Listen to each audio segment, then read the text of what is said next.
Myanmar Insider is proud to present the economic review of our past 4 years. We welcome our viewers' comments, suggestions, and discussions. At the same time, please note that we'll remove any comments and ban users who post nonsensical comments, swear words, talk about non-relevant subject matters, and personal attacks. This review was possible as 2019 statistics became available from reliable sources such as the World Bank. This review specifically does not include COVID-19 period 2020 or the impact of COVID on the economy.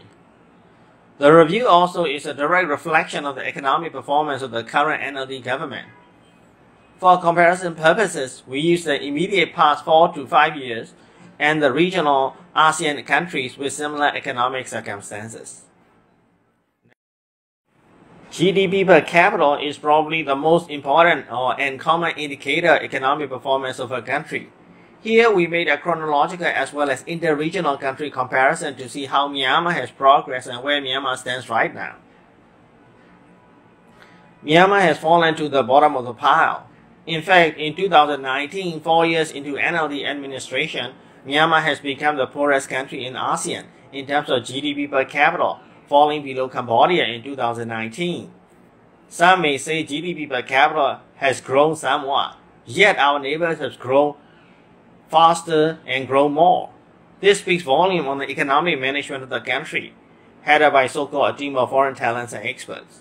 Analogy would be all your colleagues getting pay increases of 50,000 kyats each, and all you got was 10,000 kyats.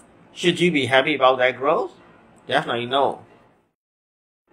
Even for GDP growth, in 2013 and 2014, Myanmar was at the top of ASEAN neighbors, growing nearly 10% per year. Now we are at the bottom. We can possibly be satisfied about being higher than the Thais because their development stage is at least 10 to 15 years ahead of Myanmar.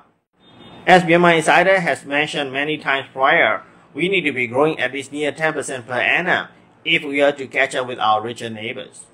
This provides further evidence of how the economy has tanked during NLD administration. This is a bar chart representing the GDP growth rate, which has fallen to an abysmal 2.9% in 2019. No wonder we have become the poorest in ASEAN. There is nothing to be proud of being the poorest. This just represents mismanagement of the economy, just like how a CEO could mismanage a company.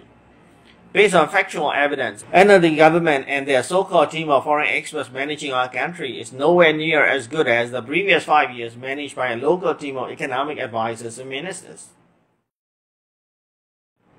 FDI statistics is also nothing to be proud of. We have to realize that we are competing with regional countries for the FDI. It is similar to going for a job interview. You have to get a job, or else it's going to someone else. Again, prior to COVID, FDIs in 2019 and 18 have significantly fallen short of 2013 standards. FDIs have to be growing steadily year after year to provide better business and job opportunities for our people. The smoke-free industries of tourism and tourist arrival does not fare well either during the past 4 years. The numbers cannot even outperform 2015 figures. You can give excuses, reasons, and do finger pointing, yet just like a company's board of directors and CEO, the ultimate responsibility for a country's economic performance lies with our head of state. The downfall in the economy is further evidenced by falling car imports. People generally being poorer and pessimistic about the economy were not buying capital goods such as cars. Without much demand, imports have fallen. Yet the car prices have gone up, making car ownership less affordable for an average citizen. In the meantime, government debt has ballooned up. Ballooning government debt without corresponding increases in economic growth is an indication of inefficient utilization of resources. Government just borrowed more money, but the money was not put into proper productive use. Even though the government has increased our taxes almost everywhere from car registration to electricity bills to income taxes, budget deficit has gotten worse. Should that be acceptable to us? Who is taking responsibility for this? Maybe The international team of so-called experts headed by our leader. During our interview with Sean Turnbull around 2017, he was highlighting the fact that he prioritizes the control inflation as a fundamental for Myanmar economic growth.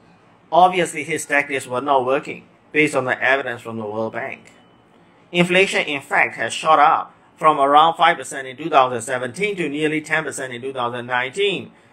His economic management credentials are seriously in doubt. We cannot even manage inflation as well as Cambodia, Laos, and Vietnam. Gold prices have also climbed up much over the past 4 years. From January 2016 to December 2019, gold prices have increased around 60%. In fact, this is how much Myanmar just has depreciated during the past 4 years. One may say that we cannot just look at the hard figures to measure a country's well-being. This time we also look at the happiness index for comparison. Our country does not fare very well either. Myanmar people are the least happiest among our neighboring countries, and our happiness level declines from 2015 to 2019, probably due to the gloom and doom in the economic front. Thank you for watching Myanmar Insider's review of our past 4 years of economic performance.